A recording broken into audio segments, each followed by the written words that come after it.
నమస్తే. ఈనాడు news paper నేటి ముఖ్యాంశాలు. కదిపితే కన్నీళ్లే. వరద బాధితులది ఒక్కొక్కరిది ఒక్కో గాథ. లోపల ప్రాంతంలో ఉన్న వారికి మందులు, ఆహారం చేరక దారి లేక అవస్థలు. ఇల్లు ఇల్లు శుభ్రం చేసుకుందామన్నా దొరకని నీరు, పాడైన వేల వాహనాలు. కన్నీటి పరమవుతున్న బాధితులు. ప్రతి కుటుంబానికి 25 కిలోల బియ్యం, లీటర్ పామాయిల్, కిలో చక్కెర, 2 కిలోలు ఉల్లిపాయలు, బంగాళదుంపలు. చంద్రబాబు. వరద ప్రభావిత ప్రాంతాల్లో పర్యటనకు అమిత్ షాకు ముఖ్యమంత్రి ఆహ్వానం. రంగంలోకి అగ్నిమాపక శకటాలు. వరద ముచ్చెత్తిన వీధులు, ఇళ్లను శుభ్రం చేస్తున్న రాష్ట్ర ప్రభుత్వం. ఇప్పటికే 50 వాహనాలు క్షేత్రస్థాయికి. వరద బాధితులు రుణాలు రీషెడ్యూల్ చేయాలి. ఈఎంఐ కోసం ఒత్తిడి చేయొద్దు. బ్యాంకర్లకు, బీమా సంస్థలతో సీఎం. 400 పంచాయతీలకు రూపాయి 4 కోట్లు. ఉప ముఖ్యమంత్రి పవన్ కళ్యాణ్ విరాళం. ఏపీ సీఎం సహాయ నిధికి రూపాయి కోటి, తెలంగాణకు రూపాయి కోటి. వరద బాధిత ప్రాంతాలు మొత్తంగా 6 కోట్లు. సహాయ కార్యక్రమాల్లో పాల్గొనేప్పుడు మాట్లాడండి. ప్రశంసించాల్సిన చంద్రబాబుపై విమర్శల. వైకాపా నేతలపై మండిపడ్డ డిప్యూటీ సీఎం. మళ్లీ భయపెడుతున్న బుడమేరు, స్వల్పంగా పెరిగిన వరద. ఈసారి పంట పొలాలు మునక, కృష్ణానదిలోకి మళ్లింపు. గన్లు పూడ్చివేతలు ప్రవేశించిన మంత్రులు లోకేష్, నిమ్మల. వరద బాధితులకు రామోజీ గ్రూప్ అండ. రూపాయి 5 కోట్లతో ఈనాడు సహాయ నిధి. ఉదారంగా విరాళాలు ఇవ్వాలని ప్రజలకు పిలుపు. ముంపు గుప్పెట్లో కొల్లేరు. నీట మునిగిన లంక గ్రామాలు. అక్రమ నిర్వహణలేమితో చిక్కిపోయిన ఉప్పుటేరు. ప్రవాహానికి అడుగడుగున అవరోధాలు. ప్రతి రైతును ప్రభుత్వం ఆదుకుంటుంది. మంత్రి లోకేష్. తారాలోకం తన వంతు సాయం. ప్రభాస్ సాయం రూపాయి 2 కోట్లు. రూపాయి కోటి చొప్పున ప్రకటించిన చిరంజీవి, అక్కినేని కుటుంబం, రామ్ చరణ్, అల్లు అర్జున్. తెలుగు రాష్ట్రాల వరద బీభత్సం పదుల సంఖ్యలో ప్రాణాలు బలి తీసుకోవడంతో లక్షల మందిని నిరాశ్రయాలై చేసింది.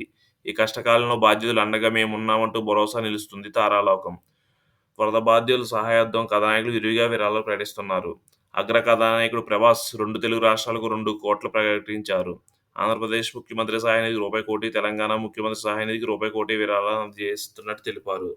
సీనియర్ కథానాయకుడు చిరంజీవి 2 రాష్ట్రాల ముఖ్యమంత్రుల సహాయ నిధికి 50 లక్షల చొప్పున రూపాయి కోటి ప్రకటించారు. ఈ విపత్కర పరిస్థితుల్లో తొందరగా తొలగిపోయి ప్రజలంతా సురక్షితంగా ఉండాలని భగవంతుని ప్రార్థిస్తున్నానని ఎక్స్ ద్వారా పోస్ట్ పంచుకున్నారు. అక్కినేని కుటుంబం, గ్రూప్ కంపెనీస్ కలిసి రూపాయి కోటి విరాళం అందజేస్తున్నట్టు ప్రకటించాయి. విశాఖపట్నం అల్లు ఫ్లోరైడ్ లిమిటెడ్, హైదరాబాద్లోని అన్నపూర్ణ స్టూడియోస్ అక్కినేని కుటుంబానికి చెందిన గ్రూప్ కంపెనీల తరపున రూపాయి విరాళాలను అందిస్తున్నట్టు తెలిపారు. కథానాయకుడు రామ్ చరణ్ ఆంధ్రప్రదేశ్, తెలంగాణ ముఖ్యమంత్రి సహాయ నిధికి రూపాయి కోటి ప్రకటించారు. ఒక్కో రాష్ట్రానికి 50 లక్షల చొప్పున విరాళాన్ని అందిస్తున్నట్టు తెలిపారు. మరో కథానాయకుడు అల్లు అర్జున్ రూపాయి కోటి విరాళాలను ప్రకటించారు. తన వంతు సాయం ఒక్కో రాష్ట్రానికి 50 లక్షల చొప్పున విరాళాలను అందిస్తున్నట్టు సామాజిక మాధ్యమంలో వేదికగా ప్రకటించారు. కథానాయకుడు సాయి ధరమ్ తేజ్ తెలంగాణ ఏపీ ముఖ్యమంత్రి సహాయ నిధికి 10 లక్షల చొప్పున 20 లక్షల విరాళాలను ప్రకటించారు. విజయవాడ అమ్మాశ్రయం ఇతర స్వచ్ఛంద సంస్థలు రూపాయలు లక్షిస్తున్నట్టు వెల్లడించారు. తెలంగాణకు వైజయంతి మూవీస్ 20 లక్షలు. తెలంగాణ రాష్ట్రాలకు జస్టిస్ ఎస్వి రమణ రూపాయి 20 లక్షల విరాళం. కేంద్రంతో పాటు ప్రతి ఒక్కరూ సాయం చేయాలని పిలుపు. వైకాపా నేతలకు హైకోర్టులో గట్టి ఎదురుదెబ్బ. కేంద్ర కార్యాలయంపై దాడి కేసులో ముందస్తు బెయిల్ పిటిషన్ కొట్టివేత. చంద్రబాబు ఇంటిపై దాడి కేసులో మాజీ మంత్రి జోగి రమేష్కు చుక్కెదురు. అరెస్టు నుంచి తాత్కాలిక రక్షణ కల్పించేందుకు నిరాకరణ. రాజకీయ జోక్యం ఉన్నట్టే కనిపిస్తుంది హైకోర్టు. వరద బాధితులపై నోరు పారేసుకున్న వైకాపా మాజీ ఎమ్మెల్యే. బాధితుడిని పురుష పదజాలంతో దూషిస్తున్న మాజీ ఎమ్మెల్యే జగన్మోహన్ రావు. అజ్ఞాతంలోకి మాజీ ఎంపీ నందిగాం సురేష్. గుంటూరు జిల్లా మంగళగిరి తీర్థ కార్యాలయంపై దాడి కేసులో ముందస్తు బెయిల్ కోసం వైకాపా నేత బాపట్ల మాజీ ఎంపీ నందిగాం సురేష్ దాఖలు చేసిన పిటిషన్ హైకోర్టు కొట్టివేయడంతో ఆయన అరెస్ట్ చేసేందుకు బుధవారం ఉద్దరణరాయనిపాలెంలోని ఆయన ఇంటికి తుళ్లూరు పోలీసులు వెళ్లారు. అయితే అరెస్ట్ భయంతో సురేష్ అజ్ఞాతంలోకి వెళ్లిపోయారు. తన సెల్ ఫోన్ స్విచ్ ఆఫ్ చేశారు. దాదాపు 15 నిమిషాలు వేచి చూసిన పోలీసులు వెనుదిరిగారు. సెల్ ఫోన్ సిగ్నల్స్ ఆధారంగా బుధవారం ఉదయం నుంచి ఆయన ఎక్కడ ఉన్నారో పోలీసులు విచారణ చేస్తున్నారు. ఈ కేసులో నిందితులుగా ఉన్న వైకాపా నేతలంతా అజ్ఞాతంలోకి వెళ్లిపోయారు. లీలా అప్పిరెడ్డి, దేవినేని అవినాష్, తలశిల రఘురాం, నందిగాం సురేష్ తదితరుల కోసం గుంటూరు, బాపట్ల, పల్నాడు జిల్లాల పోలీసులు కలిపి 12 బృందాలు ఏర్పాటు చేశారు. సినీ నటి కేసులో ఆధారాలు భద్రపరచండి. పోలీసులకు హైకోర్టు ఆదేశం. విచారణ 11కు వాయిదా.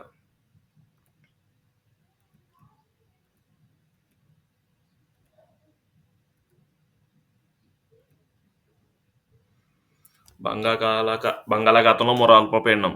బంగాళాఖాతంలో కోస్తాంధ్ర సమీప ఉపరితల ఆవర్తనం ఏర్పడింది. దీని ప్రభావం రాబోయే 24 గంటల్లో పశ్చిమ మధ్య వాయు బంగాళాఖాతంలో అల్పపీడనం ఏర్పడే అవకాశం ఉంది. నేటి నుంచి నిత్యావసర కిట్లు. బాధిత కుటుంబానికి 25 కిలోల బియ్యం, రాయితీపై కూరగాయలు, ఇల్లు, దుకాణాలు ఉన్న వారిని ఆదుకుంటాం. వడ్డీ రాయితీ ప్యాకేజీలపై చర్చిస్తున్నాం. వాహన బీమా ఉంటే 10 రోజుల్లో పరిహారం. ముఖ్యమంత్రి చంద్రబాబు. నిత్యావసర వస్తువుల కిట్లో ఉండేవి 25 కిలోల బియ్యం, కిలో కందిపప్పు, లీటర్ పామాయిల్, 2 కిలోల బంగాళదుంపలు, 2 కిలో ఉల్లిగడ్డ, కిలో చక్కెర. మొబైల్ మార్కెట్ ద్వారా కూరగాయలు అందిస్తారు. రూపాయి 2, 5, 10 చొప్పున 3 స్థాయిలో రేట్లు నిర్ణయించారు. అన్ని రకాల ఆకుకూరలు రూపాయి 2, రూపాయి 20 లోపు ధర ఉండే కూరగాయలు 5 రూపాయలు, 20 పైన ఉండే కూరగాయలు 10 చొప్పున విక్రయిస్తారు. వరద నష్టం అంచనాకు కేంద్ర బృందం. పరిస్థితి చక్కబడ్డాకే కదులుతా. 4 రోజులు చంద్రబాబు పర్యటన. వరదలో దిగి బాధితులకు భరోసా. ఫైర్ ఇంజన్లు పెట్టి శుభ్రం చేయిస్తాం. పెద్ద ఎత్తున బురద ఇళ్లలోకి చేరిందని, వరద నీరు తగ్గడంతో ఇళ్లలో పరిస్థితుల్లో దుర్గంధం వస్తుందని పలువురు సీఎంకు వివరించారు. ఫైర్ ఇంజన్లు పెట్టి పరిసరాలు ఇళ్లను శుభ్రం చేస్తానని చంద్రబాబు హామీ ఇచ్చారు. పరిస్థితులు చక్కబడి సాధారణ స్థితికి వచ్చే వరకు విజయవాడ నుంచి కదలని భరోసా ఇచ్చారు. జీఎంటీఆర్ టవర్ వద్ద పలు వస్త్ర, ఔషధ, కిరాణా దుకాణాల్లోకి వెళ్లి దుకాణదారుల బృందాలు తెలుసుకుని వస్త్రాలు సహా సామాగ్రి సరుకులు పాడేయాలని వారు వాపోయారు. ఒక వ్యక్తి దుర్మార్గానికి విజయవాడ గజగజలాడింది. బుడ్డమేరు గండ్లు కబ్జాలు నగరాన్ని ముంచేశాయి. వైకాపా నేతలపై చంద్రబాబు నిప్పులు. వారిలా ప్యాలెస్లు కట్టుకుని ఉండడం లేదు నేను. అమరావతి ఎడారంటి మునిగిపోయిందంటూ దుష్ప్రచారం చేస్తున్నారు. పత్రికల్లో సాక్షి ఫోటోలు వేస్తున్నారు. అదొక పత్రిక. వైపాక రాక్షస మూక ప్రజల్ని భయభ్రాంతులు చేస్తుంది. ఇలాంటి వాళ్ళని సంఘ బహిష్కరణ చేయాలి అని చంద్రబాబు విరుచుకుపడ్డారు. నా ఇల్లు మునుగుతుందని బుడమేర ద్వారా విజయవాడ ముంచడానికి గేట్లు ఎత్తామట. నా ఇంట్లోకి నీళ్లు వచ్చాయి, పోయాయి. ఇల్లు కూలిపోతుందని పారిపోయానంట. ఈ మాట అనడానికి బుద్ధి, జ్ఞానం ఉన్నాయా? ఆ ఇల్లు నాది కాదు, అద్దెకుంటున్నా. దాన్ని ఓరలేకపోతున్నారు. వారిలాగా ప్యాలెస్లు కట్టుకుని ఉండడం లేదు అని చంద్రబాబు వివరించారు. 11.90 లక్షల క్యూసెక్ల ప్రవాహంతో డిజైన్ చేసిన ప్రకాశం బ్యారేజ్ని 11.43 లక్షల క్యూసెక్ల వరద వచ్చింది. మరో 40,000 క్యూసెక్లు వచ్చుంటే ప్రమాదకరంగా ఉండేది. ఈ వరదకే భవానీపురంలో కొంత మునిగింది. ఎగువ ఇబ్రహీంపట్నం నుంచి ముల్లాపేట వరకు హైవేపైకి నీరు చేరింది. పక్క గ్రామాలు మునిగాయని చంద్రబాబు గుర్తు చేశారు. నేను పనిలేక వరదలో తిరుగుతున్నానా? వాగు, నదికి తేడా తెలియని జగన్.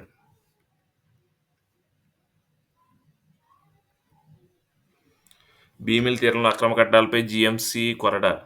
ఎంపీ విజయసాయిరెడ్డి కుమార్తె స్థలం అనుమతి లేని నిర్మాణాలు. ఉదయం నుంచి సాయంత్రం వరకు కూల్చేసిన అధికారులు.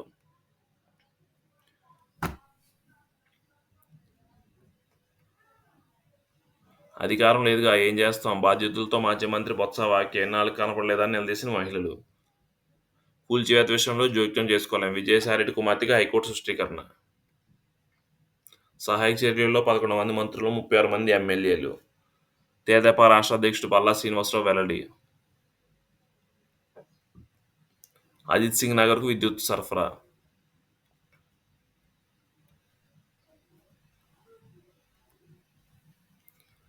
రంగంలోకి అగ్నిమాపక శకటాలు. వరద ముంచెత్తిన వీధులు, ఇళ్లను శుభ్రం చేస్తున్న ప్రభుత్వం. ఇప్పటికే 50 అగ్నిమాపక శకటాలు క్షేత్రస్థాయికి. పరిశుద్ధ వైద్య బృందాలతో కలిసి ప్రతి అగ్నిమాపక వాహనానికి 12 మంది కూడిన పరిశుద్ధ బృందం, ఒక వైద్య బృందం జత చేశారు. పరిశుద్ధ బృందం తొలుత వీధులు, రోడ్లు, ఇల్లు పేరుపైన చెత్తను తొలగిస్తుంది. ఆ తర్వాత అగ్నిమాపక బృందం మంచినీటితో పంపు చేసి వీధిలో రోడ్డు బాధ్యతలను శుభ్రం చేస్తుంది. అనంతరం వైద్య సిబ్బంది ఆయా ప్రాంతాల్లో బ్లీచింగ్ వంటి చల్లుతారు. గురువారం నుంచి ఇదంతా విస్తృతం కానుంది. ఒక్కో ఇంటిని శుభ్రపరిచేందుకు కనీసం అరగంట సమయం పడుతుంది.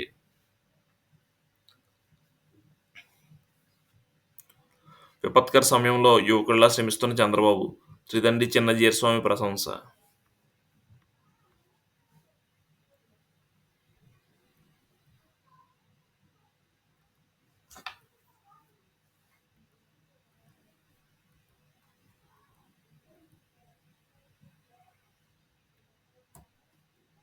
ఏలేరు ముంపు గ్రామాలను అప్రమత్తం చేయాలి. కాకినాడ కలెక్టర్కు ఉప ముఖ్యమంత్రి పవన్ కళ్యాణ్ ఆదేశం. అయిపోతే చాలు, అందాయో లేదా అనవసరం. ఆహార పొట్లాల పంపిణీలో పలువురు అధికారులు తీరు. దేవుడు వరమిచ్చిన పూజారి కరుణించలేదన్నట్టు విజయవాడలో వరద బాధితుల పరిస్థితి. ప్రస్తుతం వివిధ సంస్థల్లో పెద్ద మొత్తంలో ఆహారం తయారు చేస్తున్నాయి. అధికారులు మాత్రం క్షేత్రస్థాయిలో సరిగ్గా పంపిణీ చేయడం లేదు. వారు లారీలో తెచ్చిన ఆహారం ఇచ్చిన వారికి మళ్లీ ఇస్తున్నారు. అయినా మిగిలితే సంచుల కొద్దీ ఆహారాన్ని కుప్పగా పారేస్తున్నారు. ప్రధాన రహదారిపై ఉన్నవారికి ఆహారం అందుతుంది. సింగ్ నగర్ పై వంతెన నుంచి పాయకపురం వరకు పలు చోట్ల రోడ్డుపై ఆహార సంచులు కుప్పలుగా పాడేశారు. శాంతినగర్, నందమూరి నగర్ వంటి ప్రాంతాల్లో బాధితులకు బుధవారం వరకు ఆహారం అందలేదు. బాధితులు తరలించడం తప్ప ఆహారం అందించడం తమ బాధ్యత కాదంటూ పలువురు ఎన్డీఆర్ఎఫ్ సిబ్బంది వ్యవహరిస్తున్నారు. దీంతో వందల కొద్దీ బస్తాల ఆహారం చెత్త కుప్పల పాలవుతుంది. వాటి నుంచి దుర్వాసన రావడంతో మున్సిపాలిటీ అధికారులు ట్రాక్టర్‌తో తొలగిస్తున్నారు. దీంతో వరద వచ్చి 4 రోజులైనా నందమూరి నగర్, సన్ సిటీ తదితర కాలనీ బాధితులకు బుధవారం వరకు ఆహారం అందలేదు. ఇంట్లో పిల్లలు, వృద్ధులు పట్టించుకునే నాదుడే లేదని బాధితులు వాపోతున్నారు. పిలుస్తున్నా పలువురు అధికారులు తమ వైపు కన్నెత్తి చూడడం లేదని ఆగ్రహం వ్యక్తం చేస్తున్నారు. ప్రాణభయంతో రూ. 20,000 పెట్టి ప్రైవేట్ బోట్‌లో బయటకు వెళ్లామని సన్ సిటీకి చెందిన పండు అనే యువకుడు వాపోయారు. వార్డుకో ప్రత్యేక అధికారి నియామకం.